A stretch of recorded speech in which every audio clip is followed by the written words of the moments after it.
Hi guys! Alam nyo ba, para po sa mga nagtatanong kung bakit lagi akong nakaganito dito. Kasi, alam nyo ba kung bakit? Siyempre, hindi nyo alam, no? Charot. Alam nyo, sasabihin nyo for the views, di ba? Pero alam nyo kasi, ito wait lang. Alang haggard ko naman. Alam nyo kasi, alam niyo ba yung dahilan? Hindi niyo alam, no? Wait nga, ayusin ko nga to. Kunin ko tong cellphone. Ganyan. Ang haggard ko, wait lang. So, ayun na nga guys. Diba kasi sinasabi ko na babaguhin ko na yun. Yung pagiging ganun ko. Oh, binabago ko naman talaga. Pinipilit ko naman. Kasi alam nyo ba, sa totoo lang, ganun talaga ako. Ganun talaga ako dito. Kahit na minsan pag nasa bahay ako, pag matutulog ako, ganun.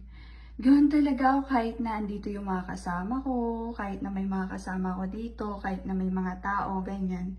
Ganun talaga ako. Alam nyo ba na mas malala pa ako kapag naka-off cam. Pero yun, sabi ko nga, binabago ko na yun. Binabago ko na, kaya ang ginagawa ko kapag nag-on cam ako, nagsusuot ako ng short. O kaya ito naman.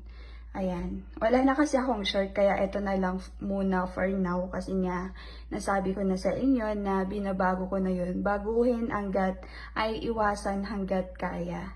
So yun, iniiwasan ko na talaga. Kaya kung mapapansin nyo, nag-short na ako. Tapos, ang tagal din na hindi ako nakapag-upload na nakaganon ako. Kasi inaano ko talaga. Pero ayun, alam nyo kasi sobrang init dito guys. Tsaka, ano tawag na ito? Di ba, galing ako sa bahay. Tapos, 2 weeks ako doon. Then, pagbalik ko dito, hindi din po kasi ako masyado nakakuha ng mga gamit ko, ganyan. Tulad ng mga damit ko, halos wala akong damit. Yung mga sinusot ko na lang ay yung mga natira dito sa boarding na damit. Tapos, di ko naman akalain na dadalawa or 3 lang ata yung andito na short ko. At ayun. Pero huwag kayong mag-alala ha, kasi uuwi naman na ako since Friday naman na ngayon. Uwi na ako sa bahay, tapos kukuha na lang ako nung madaming short. Oo, kuha na lang ako. Kasi nga yun, sabi ko, binabago ko na yun. Pero minsan di ko talaga maiwasan. Pero pag off cam talaga, nakaano talaga ako. Pero yun, kapag nag-on cam ako, nag-short ako, alam nyo ba, ang hassle din nun sa akin na. Medyo na ano din ako dun. Kasi alam nyo yung feeling na wala kang suot, pero dahil mag-on cam ka, kailangan mong magsuot. Ganun. Naano ko tuloy yung mga part na parang kailangan kong mag-adjust para sa inyo. Hoy, para hindi nyo sabihin na ano lang, for the views, ganyan. Oo, for the views, pwede din, charot. Hindi kasi ganun talaga ako, guys. Kahit tanungin nyo po sa mga nakakasama ko, mga kaibigan ko, or yung mga nakakasama ko, like yung kasama ko dito sa boarding. Kahit nga yung mga nakasama ko before, ganun pa rin talaga ako, lalo na pag sobrang init, ganyan. Tsaka alam nyo ba, isa sa mga dahilan kung bakit halos ayoko nang magsuot. Kasi, nakakatamad.